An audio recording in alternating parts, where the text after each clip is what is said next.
உங்கள் அனைவருக்கும் வணக்கம்.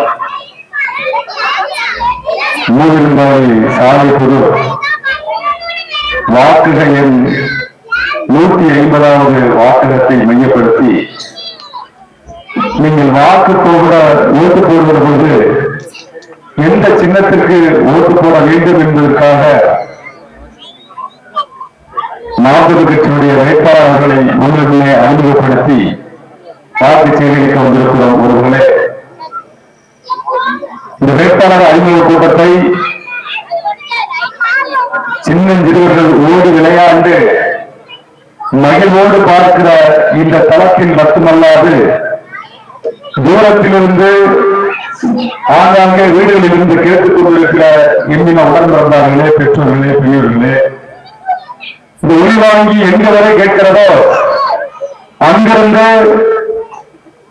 இத்தனை காலம் இந்த நிலத்திலே ஜெயலலிதா கருணாநிதிக்கு இரட்டலைக்கும் சூரியனுக்கும் ஓட்டு கேட்டு ஓய்ந்து போய் இந்த நாட்டை சுடுகார ஆக்கி ஏதோ சின்னஞ்சிறு பேசினார் என்று நயப்போடு கேட்டுக் கொண்டிருக்கிற எமது பெற்றோர்களே, மூத்தவர்களே, இன்னும் தேர்தலே அறிவிக்கப்படவில்லை. ஆனாலும் இவர்கள் ஓட்டு கேட்க வந்திருக்கிறார்கள். இவர்கள் எதற்காக வாக்கு கேட்டு ஓட்டு கேட்டு வேட்பாளரை முந்திக் கொண்டு வருகிறார்கள் என்று நீங்கள் கேட்கிற கேள்வி நமக்கு புரிகிறது. உறவுகளே, பெரியப்பா வீட்டுல பெரிய உடம்புக்கு முடியல, இன்னைக்கே நாளைக்கு எடுத்துட்டு கிடக்கு, போயிடுவாரு. இல்ல மாமியார் வீட்டுல மாமா எடுத்துட்டு 2 நாள் 3 நாள்ல போயிடுவாரு. இல்ல உடப்பிறந்தா வீட்டுல வச்சான் போயிடுவாரு. இல்ல வச்சான கட்டி கொடுத்த அக்கா இப்போ நாளைக்கு நிறுத்துக்கிட்டு கிடக்கும் போது தூரத்தில் இருக்கிறவ சொந்தக்காரன் சொற்கார அவங்க கடைசி நேரத்தில் போயிட்டு தூக்கும் போது போயிட்டு வந்து நடப்பான். ஆனா ரத்தம் கொதிக்கிறவ, கவலையோடு கண்ணீரோடு இருக்கிறவ, நான் இழந்து விட்டால் திரும்பி பார்க்க முடியாத, செத்துட்டா திரும்பி பேச முடியாத, நாம் எப்படியெல்லாம் வாழ்ந்தோம், எப்படியெல்லாம் நம்மளை வளர்த்தா, அவனோடு எப்படியெல்லாம் வாழ்ந்தோம்,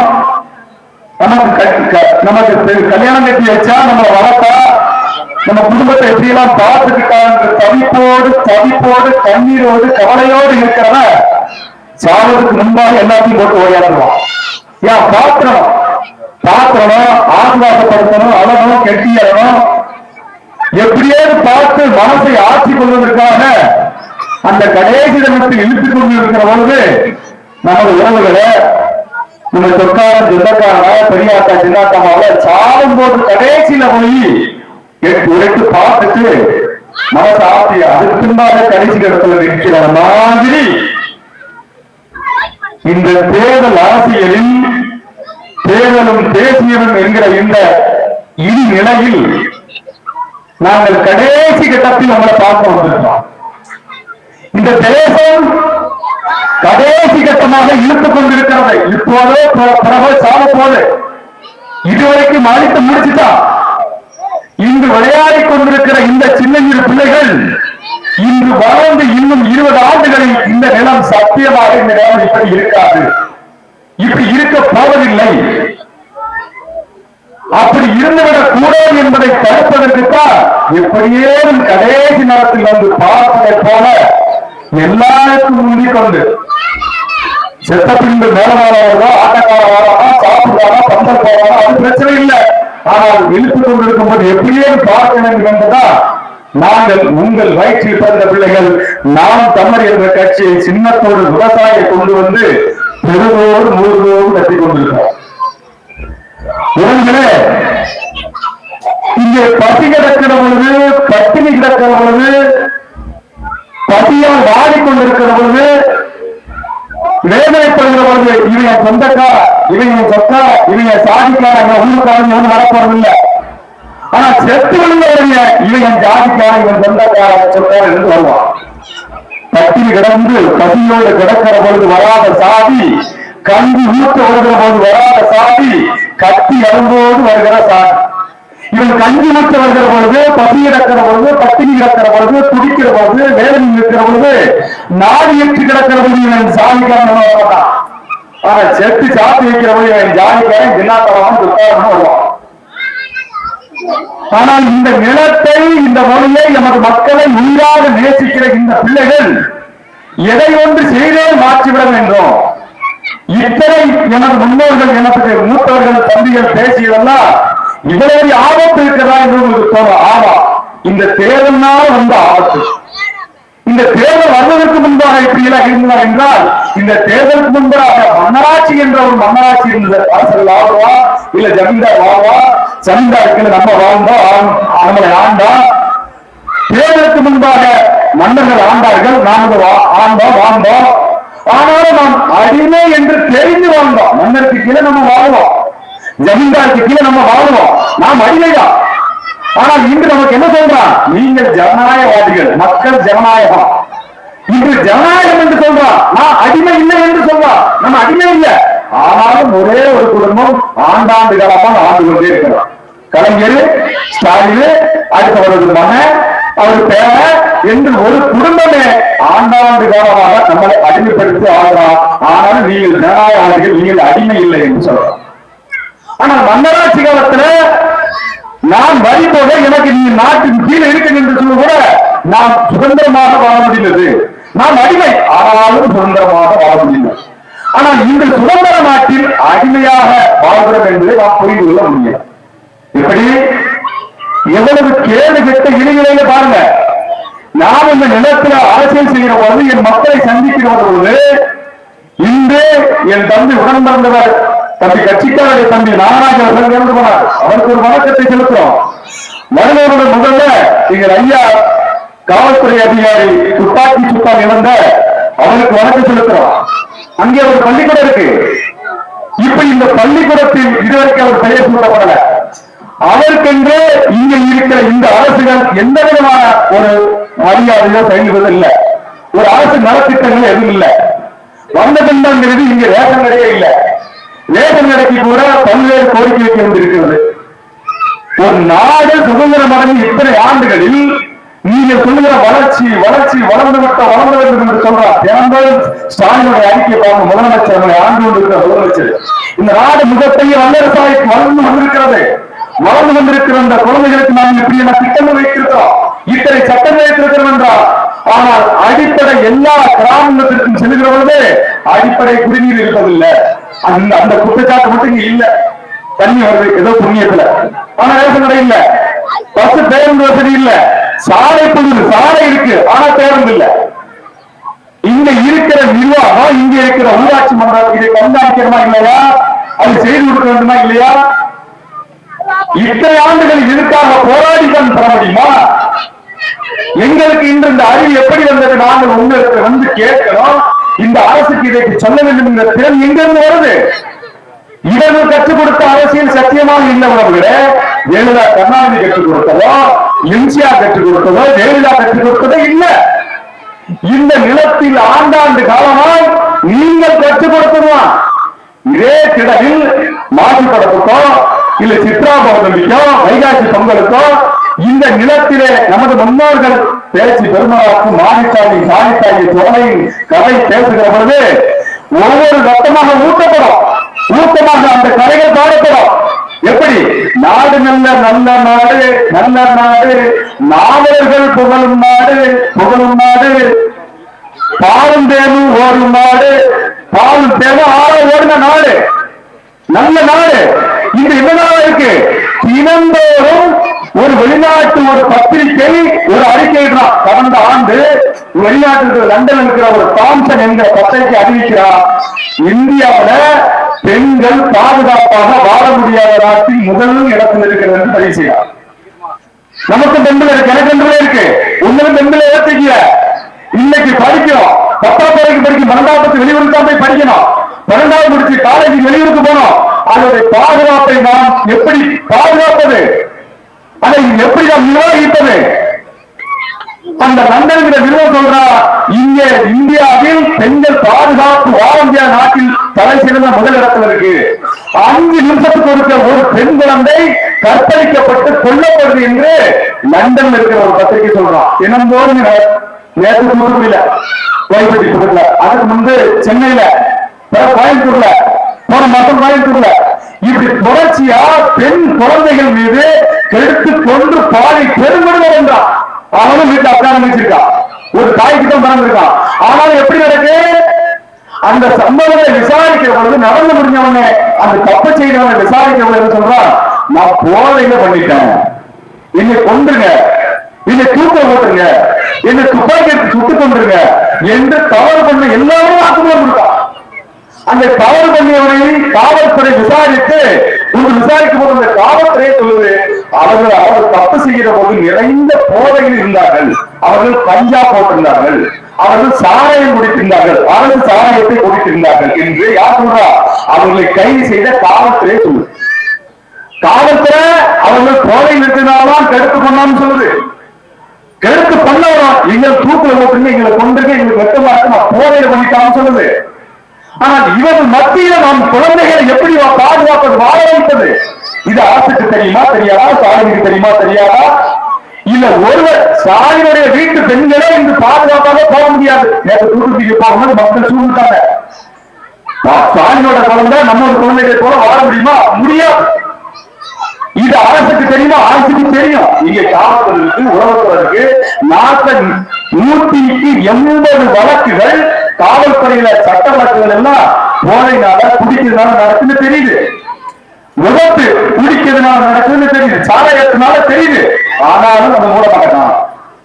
அதை சாராயக்கடை மூடாம பிரதானமாக வச்சிருக்க போது இங்க என்ன நடக்கு? தினந்தோறும் இந்த பெண் குழந்தைகள் மீதான உரிமை நடக்கு, விபத்து நடக்கு.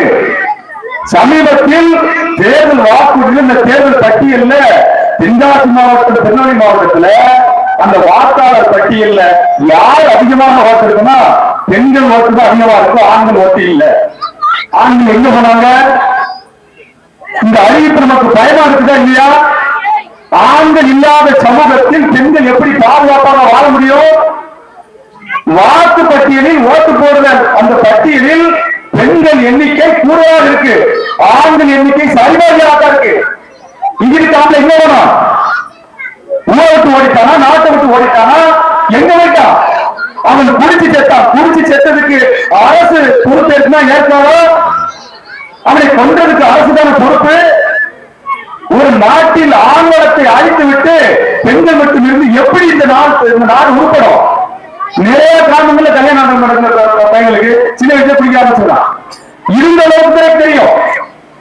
இல்ல, இந்த மருத்துவம் என்பது மிகப்பெரிய கேடு. கிட்டத்தட்ட இந்த 60 ஆண்டுகளில் பெண்கள் மீது செய்யப்பட்ட இந்த மருத்துவ முறை என்பது மிகப்பெரிய போடு, மறைமுகமா. என்னவென்றா என் தம்பி முன்னுக்கு ஒரு குழந்தை, 2 குழந்தை, 3 குழந்தை பிரச்சாரம் பண்ணி இப்ப ஸ்டாலின் முதல்வர் போன மாசம் சொல்றாரு, கடந்த மாசம் சொல்றாரு, நீங்க 6 குழந்தை பெற்றுக்கோங்க. ஆந்திராவில் இருக்கிற முதலமைச்சர், ஆந்திராவில் பக்கத்தில் இருக்கிற ஆந்திராவில் அந்த முதலமைச்சர் சொன்னா, நீங்க 3 குழந்தை பெற்றால்தான் உங்களுக்கு எல்லா விதமான வாக்குரிமையில இருந்து இருசக்கர வாகனமே தேர்தல் இருக்கிற எல்லா உரிமையும் கொடுக்கப்படுகிறார். கர்நாடகாவில் இருக்கிற அதே போல 3 குழந்தை பெற்றால்தான் உங்களுக்கு எந்த ரேஷன் கார்டு கொடுக்கணும்னா இங்குள்ள தமிழ்நாட்டு முதலமைச்சர் சொல்ல ஆரம்பிச்சார். ஆனால் இதை கெடுக்க வேண்டிய அரசுதான். 60 ஆண்டுகளுக்கு முன்பாக குழந்தை பிறப்பை மையப்படுத்தி குடும்ப கட்டுப்பாடு என்று சொல்லி இவர்கள் அறுவை சிகிச்சை மூலமாக கெடுத்தது வெறுக்கேடு. இப்ப நம்ம என்ன கேட்கிறோம்னா, என் அன்பான உடன்பிறந்தார்களே, பெற்றோர்களை, சகோதரிகளே, நாம் இந்த அரசையும் இந்த மருத்துவமனையையும் நாம் கேள்விக்கிற கட்டாயத்தில் இருக்கிறோம். இதை சத்தியமா எவன் சொல்ல மாட்டான். நாம போனதுக்கு அப்புறமா அடுத்த வாரத்துல ஓட்டு கட்ட வருவான் பாருங்க, பெரிய பெரிய காரணம் வருவான். எத்தனை வீட்டு ரூபாய் வாங்கி லிஸ்ட் எடுத்துவோம், கட்டி வச்சிருப்பான். வீட்டுக்கு 500 ரூபாய் கொடுப்பான், வீட்டுக்கு 1000 ரூபாய்க்கு ஓட்டு கேட்பான். நீ ஓட்ட போட்டுறீங்க, நீ ஓட்ட அவனுக்கும் போடக்கூடிய. ஆனா நாங்க சொல்வதை மட்டும் கடைசி மண்டல ஏற்றிப்பாங்க. நீங்க ஒரு மாதம் கற்பமாயிடுச்சு, ஒரு சகோதரி தாண்மை அடைஞ்சிட்டா, அவன் மருத்துவமனைக்கு போறான். மருத்துவமனைக்கு போகும்போது அங்க அந்த மருத்துவமனையில, அரசு மருத்துவமனையில் வச்சுக்கோம், அரசு மருத்துவமனையில ஊசி, மருந்து, மாத்திரை, ஊட்டச்சத்து எல்லாமே 1 மாசம் கொடுத்துட்டாங்க. போயிட்டு அடுத்த மாசம் வா, அதே போல அடுத்த மாசம் வைத்தியத்துக்கு போறது, 3ஆம் மாசம் போறது, 4ஆம் மாசம் போறது. போகும்போதெல்லாம் நல்ல சிறப்பா நல்லா மருந்து மாத்திரை சாப்பிட்டு நல்லா இப்படியே சொல்லி அனுப்பிடுவான். இப்படி 8 மாசம் 9 மாசம் அனுப்பிட்டு 10ஆம் மாசம் குழந்தை பிறக்கும் பொழுது வயத்துக்கு வந்து குழந்தை தலையில கிடக்கு, தண்ணிக்கு நம்ம வயத்தை கிழிக்கிறது. இது என்ன மாதிரி மருத்துவம்? நீ 10 மாசம் நீதான் மருத்துவம் பார்த்த, முதல் மாசம் பார்க்கும்போது அந்த குழந்தை தலையில போதான்னு தெரியாதா? இல்ல 2ஆம் மாசம் 3ஆம் மாசம் பார்க்கும்போது அது நீட்டோட சரிநிலை மருத்துவம் பார்க்க தெரியாதா? நீ கொடுக்கிற மருந்து அதுக்குத்தான மருந்து மாத்திரை கொடுக்கணும், ஊட்டச்சத்து கொடுக்கணும். 10 மாதமும் சரி, எல்லாம் சரியா இருக்கு சரியா இருக்கு சரியா இருக்கு சொல்லிட்டு குழந்தை பிறக்க போற அந்த ஆரம்பத்து முன்னாடி தலையில பாதிட்டு அது செத்துல இது செத்து உடனே அறுவை சிகிச்சை பண்ணி வயத்தை கிழிச்சு குழந்தை எடுத்தா இந்த 10 மாசம் எதுக்கு அடைய வைக்க? அப்ப 10 மாசம் அடைவது விரையும் தானே. அப்ப நீ 10 மாசம் பார்த்த மருத்துவம் தோல்வி தானே. நீ 10 மாசம் பார்த்த மருத்துவம் ஏமாற்றுவது தானே. அப்ப அரசு கர்ப்பிணி பெண்களுக்கு என்று 10,000 கோடியை ஒதுக்கி அரசு மருத்துவமனை தனி மருத்துவமனை தனி வார்டு இருக்கும். மகப்பேறு மருத்துவமனை குழந்தைகளுக்கு தனி வார்டு இருக்கும். அங்கே தனியா மருத்துவர்கள் இருப்பாங்க, தனியா பிரசவ மருத்துவர் இருக்காங்க. அவங்களுக்கு 10,000 கோடி நிதியை அரசாங்கம் ஒதுக்குகிறது. அப்போ 10,000 கோடி ஒதுக்கிட்டு இருந்த அரசுடைய பணம் விரையும், அங்க இருக்கிற தனி வார்டு விரையும், அங்க இருக்கிற மருத்துவர் தேவையில்லாது, அந்த மருத்துவர் தேவையில்லாது பேசாம அந்த காலத்துல எங்க பாட்டி சித்தி பெருக்க மாதிரி வீட்டிலே குழந்தை நல்லா இருக்காங்க. எண்ணிக்கையில் அதிகப்படியான குழந்தை வச்சவங்க முட்டு வலிக்கு இடுப்பு வலிக்கு அழகா இந்த வரைக்கும் தண்ணி எடுத்துருக்காங்க. ஆனால் ஒரே ஒரு குழந்தையை அறுவை சிகிச்சை மூலமாக எடுத்துட்டு இன்றைக்கு அறுவை சிகிச்சை மூலமாக வயத்தை கிழிச்சு ஆபரேஷன் மூலமாக குழந்தை எடுத்தாங்களோ அன்றிலிருந்து அவங்க கடைசி கால வரைக்கும் நோயாளி. ஏதாவது பக்க விளைவை பாதிக்கப்பட்டு முட்டு வலி இடுப்பு வலி குறுப்பு ஏதோ அவர்கள் அந்த பெண்மை என்ற தன்மையை இழந்துருந்தாங்க. இதை செய்யாது இந்த அரசு. இங்க இருக்கிற எம்எல்ஏ, இங்க எம்பி, இவங்களுக்கு தொடர்பு இருக்கு, இதுகளுக்கு சம்பந்தங்கள் கைசியை நடத்துறாங்க. ஒரு அரசு தான் இதை சொல்லுது. இப்ப திருநெல்வேலி மாவட்டத்தில், தென்காசி மாவட்டத்துல இத்தனை பெண்கள் குழந்தை பெற்றிருக்காங்க, இத்தனை ஆண் குழந்தை பிறந்திருக்கு, இத்தனை பெண் குழந்தைகளுக்கு நாங்கள் இழப்பீடு கொடுத்திருக்கிறோம், ஊட்டச்சத்து கொடுக்கிறோம், இத்தனை 1000 கோடியை ஒதுக்கி இருக்கிறோம் என்று அவன் பரிசீலனை வச்சிருக்கான். அப்படி பரிசீலனை வச்சிருக்க போது நமக்கு ஒரு குழந்தை பிறக்குன்னா அந்த குழந்தையோட முழு பொறுப்பு அரசாங்கத்திற்கு. நீங்க ஜெயில இருக்கும்போது அம்மா சஞ்சீவி லேகி இன்னொரு லேகியம் கொடுத்தாங்க. இது குழந்தை வைத்தவங்களுக்கு லேகியம். எங்கேயாவது இந்த குழந்தை நடக்குமா? ஒரு குழந்தை வைத்தவங்களுக்கு முருகதான மருந்து கூட வாங்கி கொடுக்க முடியாதா? அப்படி இருந்தா குழந்தை வச்சுருந்தாங்க. ஆனா அதை கூட அரசாங்கம் கொடுக்குது. அந்த லேகியம் அந்த மருந்து என்பது, அந்த வசதி மருந்து என்பது கொடுக்கிறவர்களுக்கும் சாப்பிடுறவர்களுக்கும் தான் தெரியும். மக்களுக்கு தெரியக்கூடாது. பெற்றதாய் கொடுத்தா பெற்றதாய் கட்டினா புத்தமான பார்க்கக்கூடாது, இல்ல அக்காதமிக்கு கொடுத்தா பெற்றதாய் கூட பார்க்கக்கூடாது, மற்ற மூச்சு காத்து கூட பற்ற விடக்கூடாது. அந்த 2 பேரும் கொடுக்கிறவங்க மருந்தை எடுக்கிறவங்க ஒரு மருத்துவம். அதை என்ன பண்ணுதுன்னா ஒரு அரசு ஜெயலலிதா இருக்கிற பொழுது அம்மா சஞ்சீவி லேகின்னு அதை செஞ்சு பாக்கெட் அரைச்சி எல்லாருக்கும் ஏங்க வருஷத்துக்கு தீபாவளிக்கு 1000 கோடி ரூபாய் குடிக்கான், தினம் 30 லட்சம் ரூபாய் குடிக்கலாம், 30 லட்சம் ரூபாய் வருமானம். இத்தனை 1000 கோடி ரூபாய்க்கு குடிக்கிறவனுக்கு மருந்து எங்க தெரியாதா? என்ன அரசு இது? அப்ப நம்ம என்ன செய்யலாம்? நம்முடைய வாழ்வாதாரத்தை நசுக்கி உடலை பலவீனப்படுத்தி அவராட்சியாரத்துல இருக்கிறான். இதை மட்டும் கேட்கிறவா, நீங்க ஒரு குழந்தை வீட்டுல பெற்றா உடனே அரசாங்கம் கைது பண்ணிடும். நாளைக்கு நான் அரசாங்கத்துக்கு குழந்தை பெற்ற விரும்பல, அரசாங்க மருத்துவமனைக்கு போகல, வீட்டிலேயே நம்ம ஆரோக்கியமா குழந்தை பெற்றா அது நாட்டுடைய சட்டம் குற்றம். நம்ம வழக்கு போட்டுருவோம், வழக்கு போட்டு கை செய்யலாம். எதுக்கு? வீட்டுல குழந்தை வச்சுக்கிட்டா சரி, வாழ்ந்த வயத்தரிசி எடு, வயத்தரிசி மருத்துவம்னா இது கேவலம் எட்டு மருத்துவம் இல்ல. ஆரோக்கியமாக சுகப்பிரசவம் இருந்தா கூட அந்த வயத்து கிறிஸ்டியா இருக்கிறது. ஏன்னா அரசு தெரியுமா, ஒரு 2 குழந்தைக்கு மேல கற்றுக்கூடாது. நீங்க ஒரு குழந்தை கற்றுட்டு 2வது 2வது கற்றும் போதே நம்ம அதாவது முடிச்சுக்கலாம் இல்லையா? ஆசிரியருக்கு பார்க்கக்கூடாது. 3வது குழந்தைய பேசிட்டாங்க, அவன் பேச பேசி கொஞ்சம் பேச மாட்டான், அவன் பேசுவான். ஏன் அவனுக்கு என்ன? இப்ப அப்படி சொன்ன அரசுதான் இன்னைக்கு மறுபடியும் நீங்க 6 குழந்தை கற்றுக்கோங்க. ஏன் இந்த நாட்டுடைய பாராளுமன்ற தொகுதி மாறப்போகுது.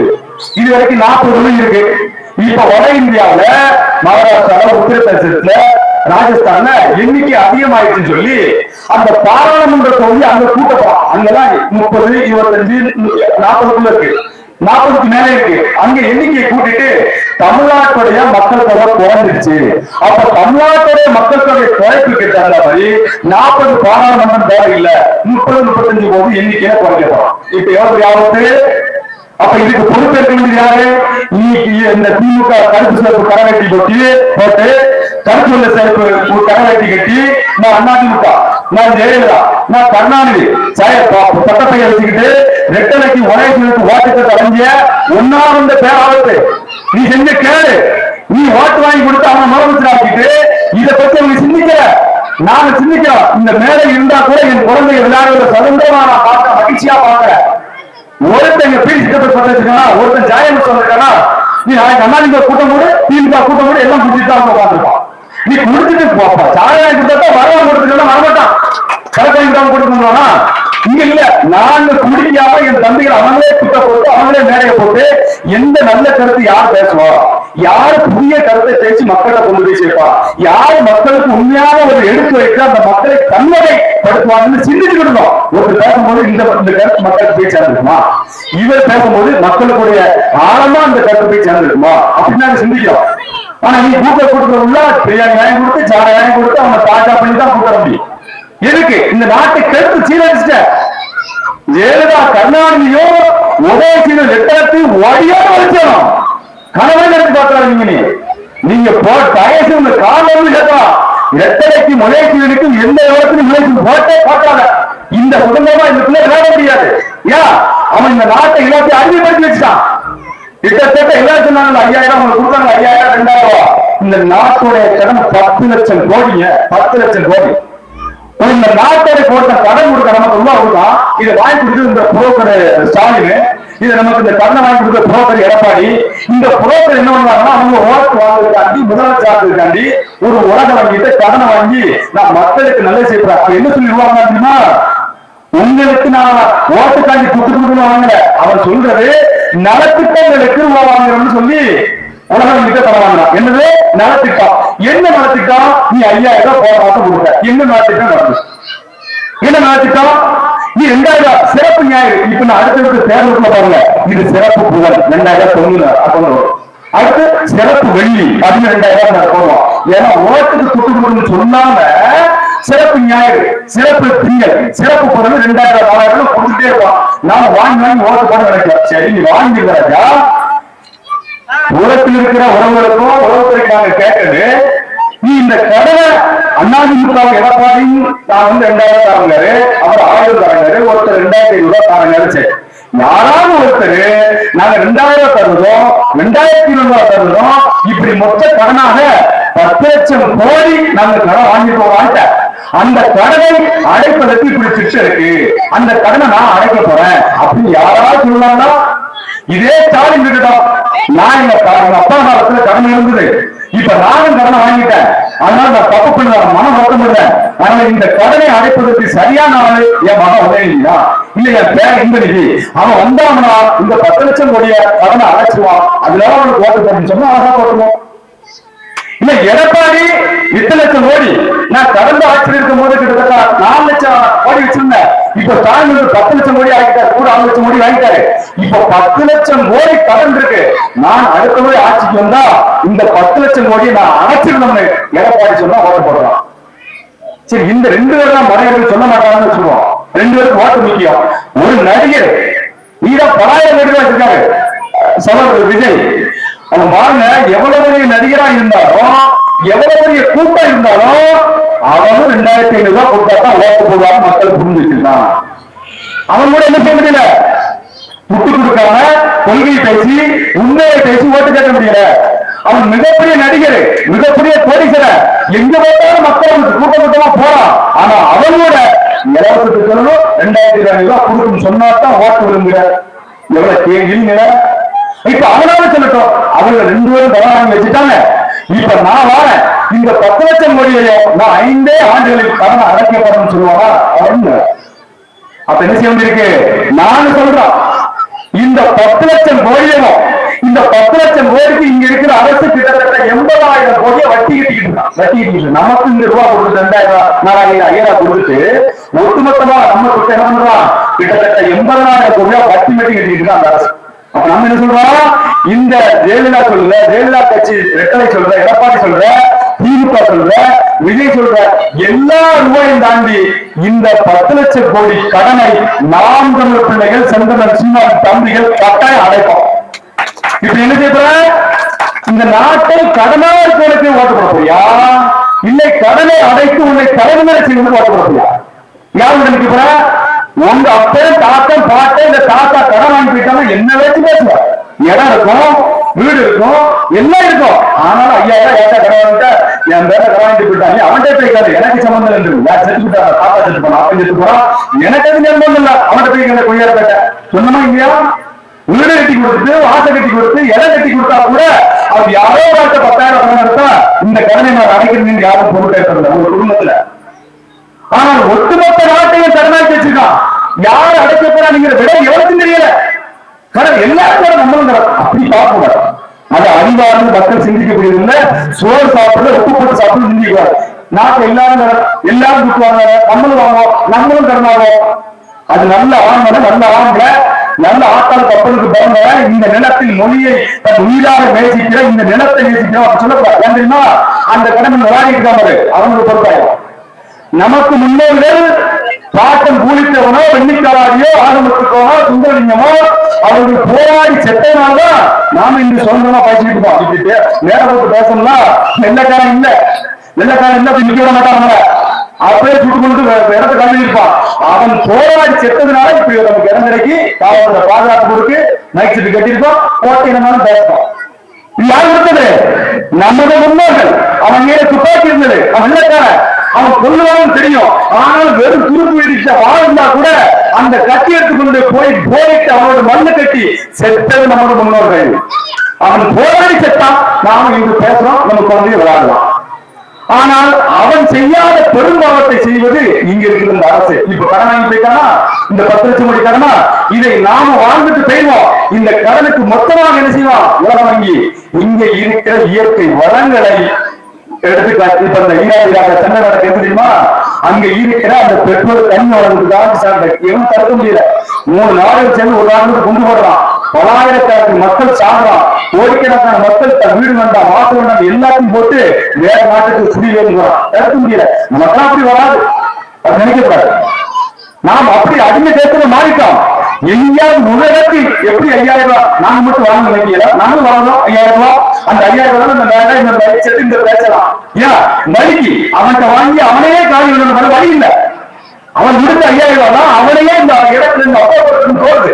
அதே போல நீங்க உங்களுக்கு தேவையில்லை, நீங்க உழைக்கிறீங்க, இந்த நிலத்தை இந்த மக்களை சிறுமையாக்குறீங்க, வளமையாக்குறீங்க, உங்களுக்கான சிந்தனை வரணும். நான் வாங்குவது வேண்டாமா இது இல்லை. ஏன்னா அது பயமாறு வாங்காத அப்படின்னு சொல்ல முடியல, வாங்க கூடாதுன்னு சொல்ல முடியல. ஏன் வாங்காதுன்னு சொன்னா நீ என்ன கொடுக்குறாங்க, அந்த வந்தனத்தை கொடுக்குறா அப்படிங்கிற பாடல். ஆனா அவன் கொடுப்பது என்பது இத்தனை பின்னால பாதிப்பு இருக்கு. நமது தலைமுறை பிள்ளைகள் அடிமையாயிடுவான். அவன் இப்படி இந்த நிலத்துல நிக்க முடியாது. மழைய வெளிநாட்டு மலைக்கு அடிச்சு கொண்டுருவான், உலகத்தில் இருக்கிற நீரை உறுதி கொண்டு தருவான். ஏனென்றால் 2016 காங்கிரஸ் ஒரு சட்டம் கொண்டு வந்தான். அந்த சட்டம் என்னன்னா நீர் மேலாண்மை சட்டம். அந்த சட்டத்தோட நிற்கிறோம்னா நம்ம வீடு அந்த நீர் வீட்டுக்கு கீழே நீர் ஓடிச்சுன்னா அந்த நீர் யாருக்கு சொன்னோம்னா ஒரு தனியார் கம்பெனிக்கு சொந்தமானது. அவன் என்ன செய்வான்னா நாம தண்ணி இருக்காது தேங்காய் வச்சுட்டு குச்சி வச்சுக்கிட்டு பார்த்துட்டே இருப்போம் தண்ணி எங்க இருக்குன்னு. ஆனா அப்படி இல்ல, சேட்டலைட்ல பார்ப்போம், கம்ப்யூட்டர்ல பார்ப்போம். அப்படி பார்க்கும் போது அது வானத்துல இருந்து இன்னைக்கு செல்லுல எப்படி பார்ப்போம். அது மாதிரி எந்த இப்ப இந்த சாலை புதூர்ல எந்த இடத்துல தண்ணி போகுதுன்னு பாருங்க. அப்படி தண்ணி போகுது இடம் நம்ம வீடா இருந்தா கூட அவன் என்ன பண்ணலாம், வீடு நமக்கானது, நிலம் நமக்கானது, அந்த வீட்டும் நிலத்துக்கும் கீழே இருக்கிற தங்க வளம் அவனுக்கு சொந்தமானது. அது கீழே பெட்ரோல் இருந்தாலும் அவனுக்கு தான், தண்ணி இருந்தாலும் அவனுக்கு தான், கண்ணவன் இருந்தாலும் அவனுக்கு தான். என்ன பண்ணுவான், ஒரு குழாயை கொண்டு வந்து நம்ம வீட்டுக்கு அடியிலே போடுறோம், நம்ம வீட்டு மேலே போட்டு தண்ணி எடுத்துட்டு போவான். நீ ஏன் வீட்டுக்குள்ள போடுறோம்னு சொல்ல முடியாது. வீடு உனக்கு, நீ வீட்டை இருந்துக்கோ, வீடு உடனாடு உன் வீட்டை இருந்துக்கோ. ஆனா கீழே கூட தண்ணி எனக்கான தண்ணி. ஏன் நாம கடன் வாங்கியிருக்கோம், அவன் கடன் கொடுத்துருக்கான்.